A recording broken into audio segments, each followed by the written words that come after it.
Hi Ben, hello Jack. Bit of a change of plan for this week's episode.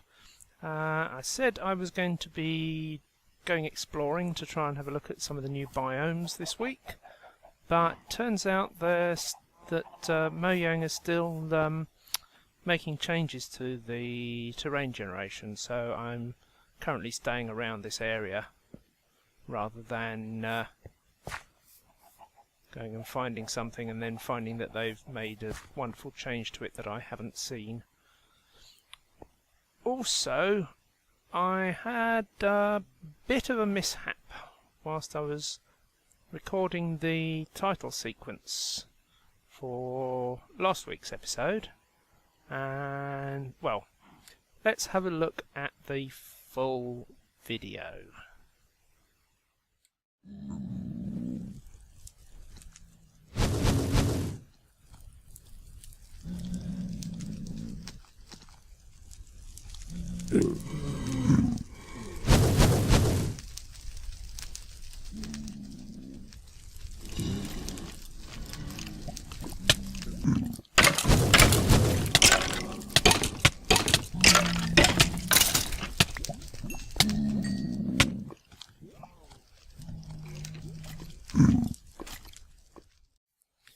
As you can see, I died and all my equipment fell in the fire. So I had to start making new equipment.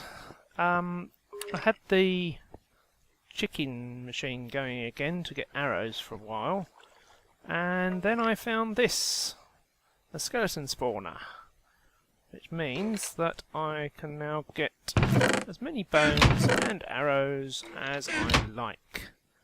And I also get 3 bits of armour if I want them, and lots of bows, including enchanted bows, which aren't here.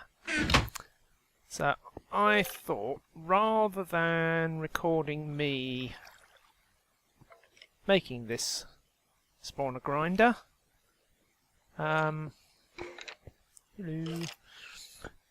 I'd actually do you a little tutorial about how to build them.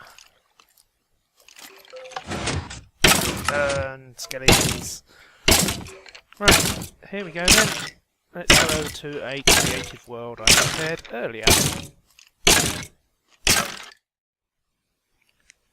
Right, here we are in a new creative world that I created just for this. One of the new features in the snapshots is you can now use the set block command in a command block, or typing it in yourself, to actually create a mob spawner. I'll just give you a quick demonstration of that. Copy the command, and then if I put a block down and stand on it, I'll have to tweak the command slightly. Double slash for a start. -1. That's to place it on the block below me.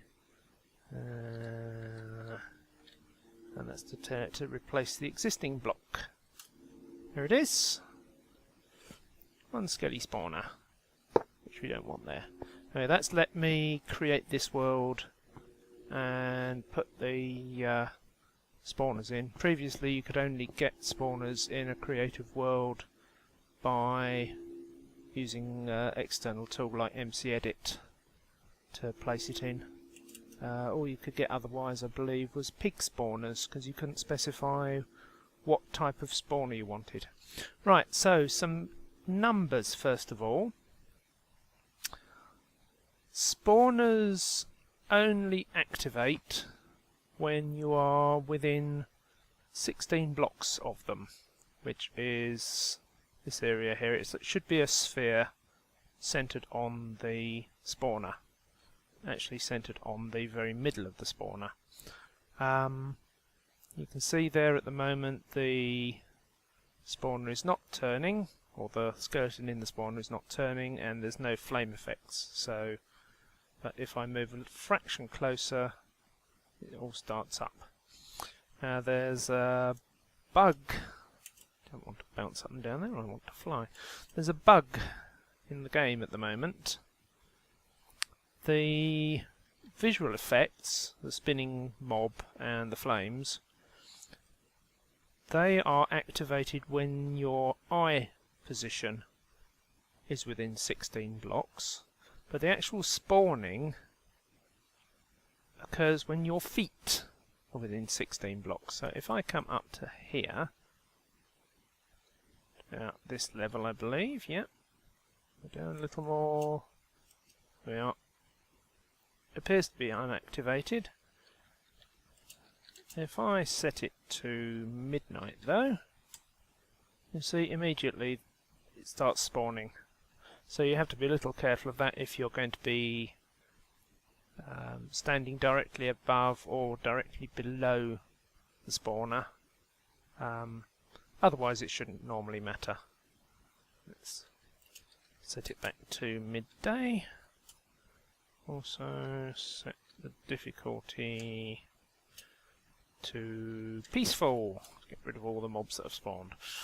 Right, so that's how close you have to be to activate the spawners. Next, the area that the mobs spawn in. They spawn into an area which is 8 by 8, and it's centered on the northwest corner of the spawner. So there we are, northwest.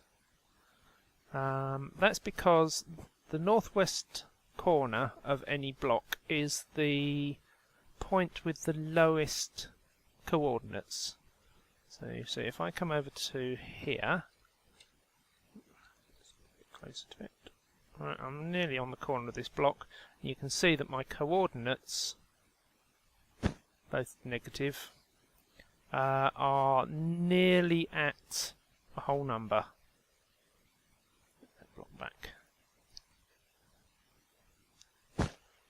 So, yeah. Oh, the other thing is the mobs can spawn at any of these 3 levels, either a block below the spawner, at the level of the spawner, or at the top of the spawner, so 1 level above.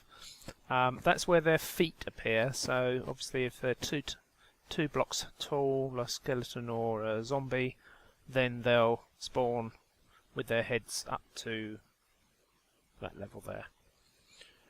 Right. The third thing is that if there are 6 or more mobs of the relevant type within an area 17 by 17 by 9 tall, centered on the center of the spawner, then the spawner will not produce any more mobs. Okay, now combining these 3, if you're going to want to make an efficient grinder based on a spawner, you need to have a place to stand that's within 16 blocks. You need to clear out this 8 by 8 by 3 area, or in fact 3 plus 1 for their heads, to make sure you've got the maximum number of spawning spaces. And then you need to find a way to move the mobs out of this area as quickly as possible, so that the spawner will continue creating more mobs.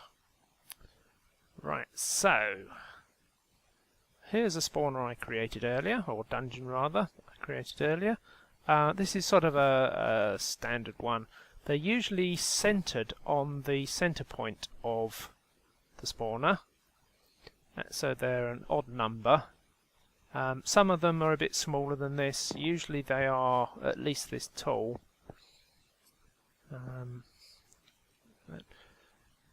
So the first thing you need to do is to dig out the extra space needed, because you'll need, this is the northwest corner, can see it only goes 3 blocks diagonally in this case, so I'd need to take out these 2 walls to make it the 8x8 area.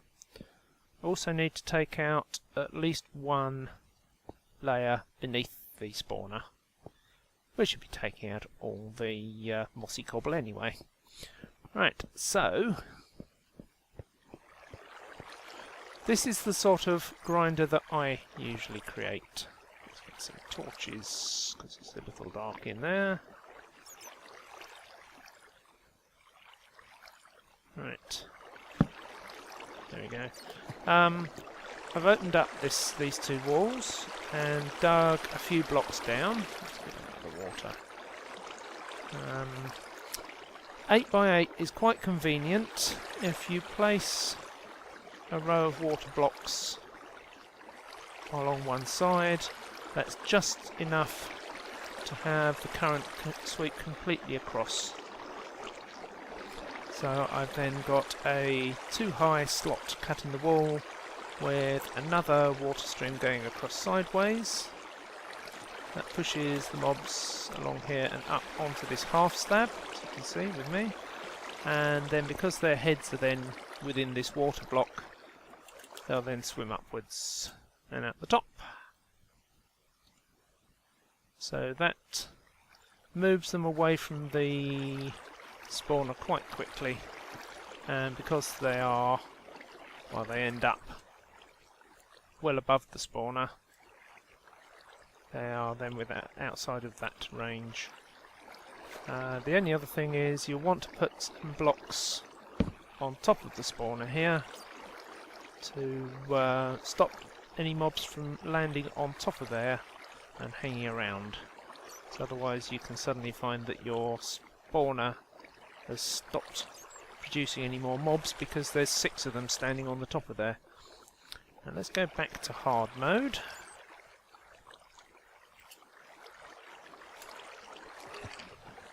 It should be dark in here to see them. Yeah, there we go. So you can see they get swept along there. They sometimes hang around at the corner there a little bit, but usually as soon as another one comes along they get pushed into the water stream.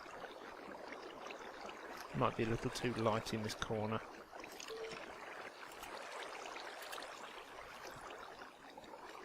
There we go. Yeah, that's better. So there we've got 3 going through. They'll push him into the water stream and then they'll go straight on up. And you'll see them coming up this water stream. If you put alternating signs and water blocks, water source blocks that is, then there's no chance of them drowning as they swim upwards. Right, so that's my preferred one. Another thing you can do... Oh god, look at them all in here. What on earth?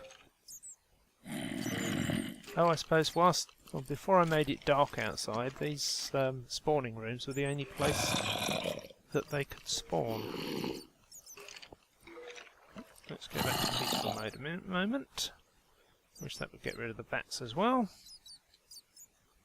There we go. In here I've dug the room deep enough that the mobs that are landing down there on the floor are out of range of the spawner. So if I stand here for a little bit, we will end up with quite a crowd. Right, so there's more than 6 down there now, but it should still keep spawning. There we go. Right.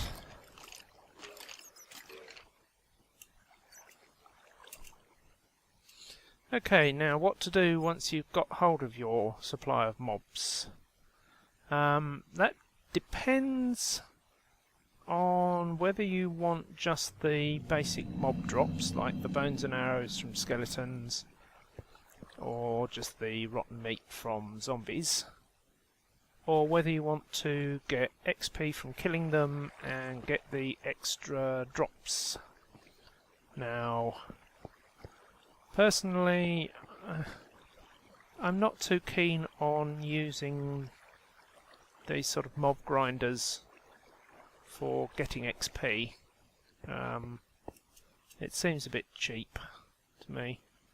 I'd rather go and mine some ores or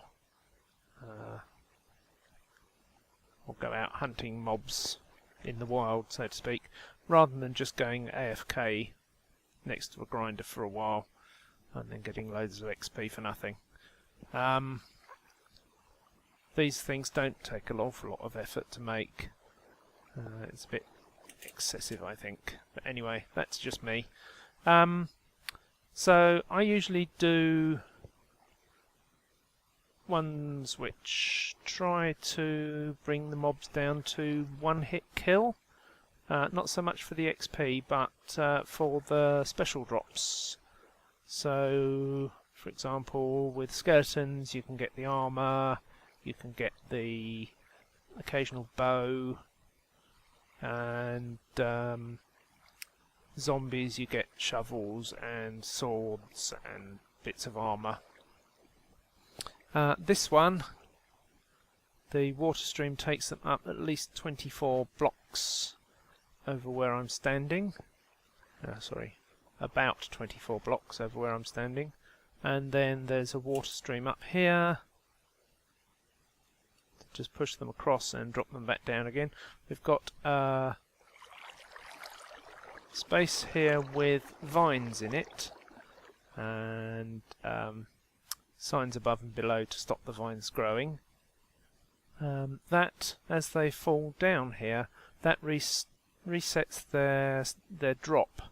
So I've then got it set to exactly 23 blocks from here, sorry, 22 blocks from here down to there, which means that when they land here they should take 19 points of damage, so they should just have one left.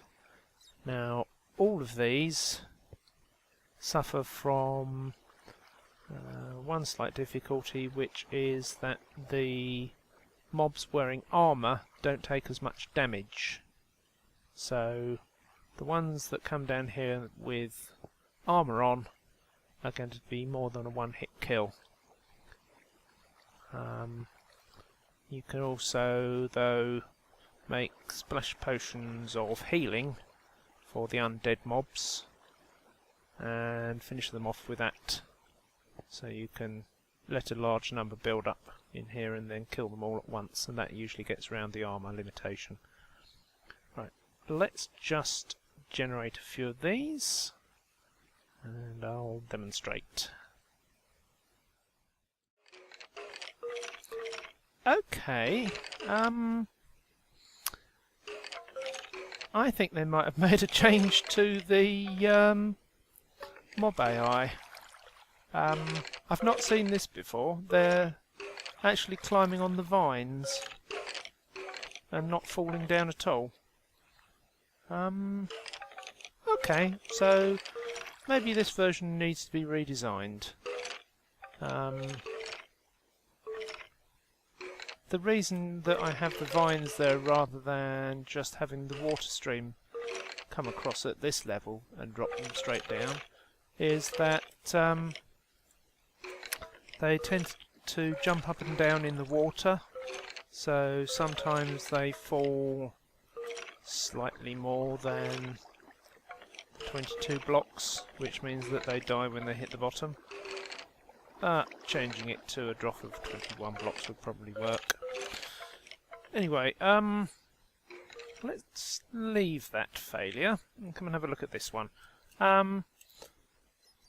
This one basically has a piston here to push a block out and suffocate the mobs.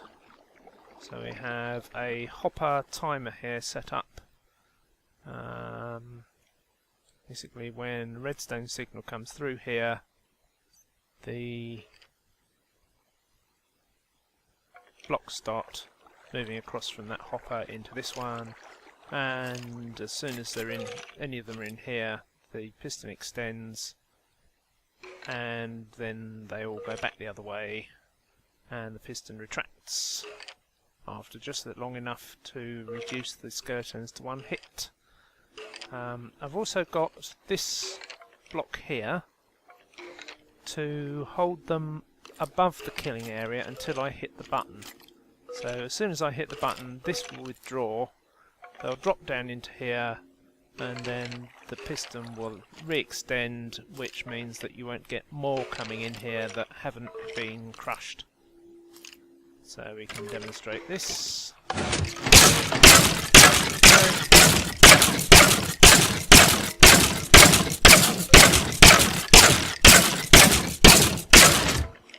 Yeah, and they should all be one hit killing. Hit them with a rock. There we go. And then the third one over here. Go away, spider. Is based around dispenser with a lava bucket. So this circuit here sends 2 ticks or 2 pulses into the dispenser, short time apart. So you've got the one pulse goes around that way, and the other comes across from the torch without this delay in it. So one pulse makes the dispenser put the lava out, and the second pulse pulls it back in again. It's got the same sort of shutter mechanism here to drop them down. So basically, just a moment. Does that come under blocks and environment? Or maybe it's the enemy mobs. Let's reduce the enemy mobs for the moment. That's better. I can talk to you. This is the one that I've got set up in the survival world. Now, you notice that one of them died there. It's because, they occasionally take 1 tick of damage, or 1 heart of damage, when they drop out the end of the water stream. Or possibly one point of drowning damage coming up there. But, you can see that they're 1-hit kills, except for the one wearing armour, who's been protected from the lava slightly. There we are, we can steal his boots. Right, that does it for skeletons and zombies, the 1 wide 2 tall mobs. If you want to just collect the basic equipment or basic drops and don't want the XP or the special drops, you can just do something like this without the vines, which will drop them a bit further and kill them automatically. In fact, if I take the vine out, bye! There they are, they're all dead. Stick the glass back in. There we go. But that, as I say, only gets you the basic drops, arrows and bones for skeletons and rotten flesh for the zombies. Right, let me just check how long the video's been. See if I've got time to go into spiders. Right, well, the video's already getting a bit long, so I think we'll leave it there for this week. And we'll see next week if they are still making changes to the terrain. I might go into the spiders. They cause some problems with the grinders. Otherwise, I will hopefully be exploring next week. So I'll see you then either way.